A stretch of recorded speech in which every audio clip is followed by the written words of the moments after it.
the blood vessels and nerves of the we'll start looking at the lateral aspect of the pelvis by reflecting the gluteal muscles, and then after reflecting the gluteal muscles, we should be able to see the sciatic nerve and couple of blood vessels which are coming out of the pelvic cavity in the lateral part of on the lateral side of the pelvis. This will include your caudal gluteal artery majorly, the cranial gluteal artery, which is branch of the caudal gluteal, and also we'll look at some of the branches of the sciatic nerve and sciatic nerve itself in this particular region. To make sure, to orient ourselves in this prosection, we can see the gluteal fascia has been completely removed. The ischiorectal fossa, where you usually see fat deposition, has been removed as well to clean this area a little bit. Superficial gluteal muscle is reflected backward.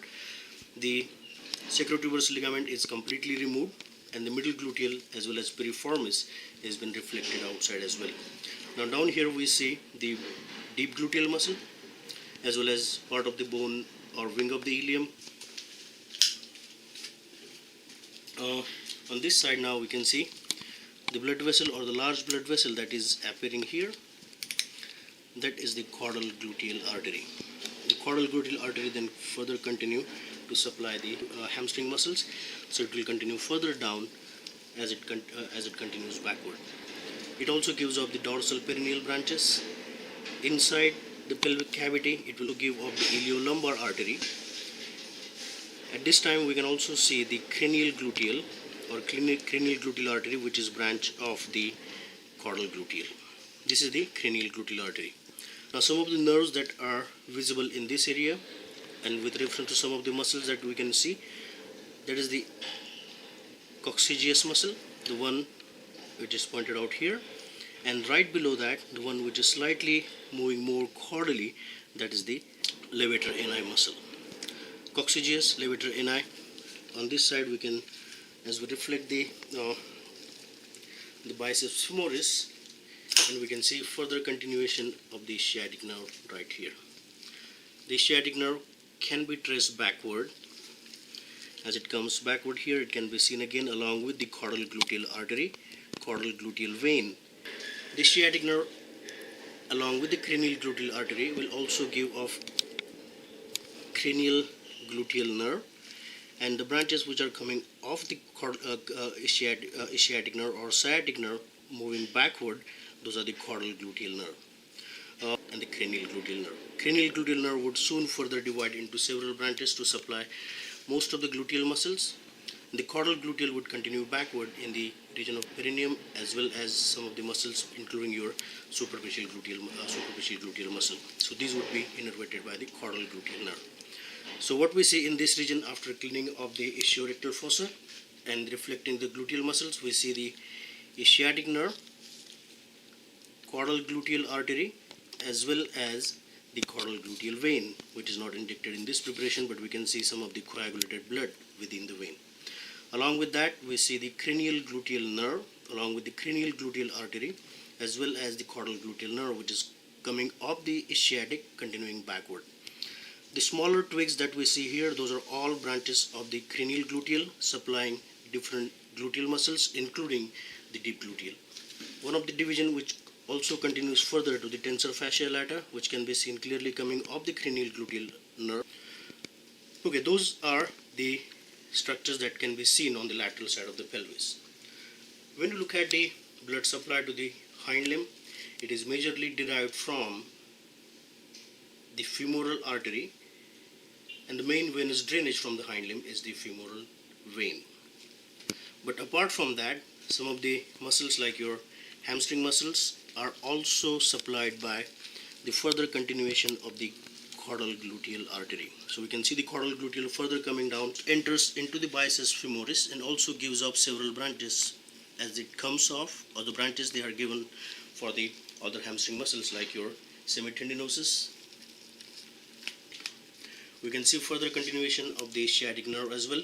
We'll follow that later as it splits into two important nerves supplying the hind limb, that is your common peroneal nerve or common fibular nerve and the tibial nerve. We'll look at those one on the other side as well as when we finish working on the blood vessels of the hind limb. Okay, now we're going to look at the medial aspect of the hind limb. In this region, we have exposed some of the blood vessels. Those are visible from the vascular lacuna, or those are coming out of the body cavity through the vascular lacuna. And we have the femoral triangle, which is formed by the pectineus muscle and the sartorius muscle, specifically the caudal head of the sartorius and the pectineus.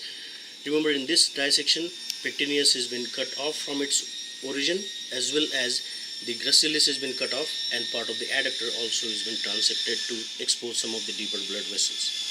So let's look at this region here, and we'll start following the blood vessels from here downward into the hind limb. So this place here, first of all, we can see the aponeurosis of the external abdominal oblique muscle. From the aponeurosis of the external abdominal oblique, we see the superficial inguinal ring, through which the spermatic cord along with the vaginal tunic is coming out of the body cavity going towards the scrotum. At the same time, we see the external pudendal artery running along with that, but located more medially, and then we also see the genitofemoral nerve and external pudendal vein. The lymph node which is seen here, that is your superficial inguinal lymph node, and rest of the structures those are present here. We have reflected the skin of the prepuce as well, and we can see some of the blood vessels extending from the external pudendal going backward towards the scrotal wall, as well as towards the cranial part of the prepuce and the penis. Remember, external pudendal is also involved in blood supply to the glans penis, specifically the long part of the glans. Okay, let's come back to the hind limb now. So here we see the superficial inguinal ring. Right on the lateral side of that, we see the vascular lacuna, which is the opening through the body wall to serve the artery, vein and nerve for the hind limb. The region is called femoral triangle. Right behind the femoral triangle, we see some of the other blood vessels coming off and supplying other parts of the hind limb as well. So in the femoral triangle, we see three major things: the femoral vein, the femoral artery, and the femoral nerve.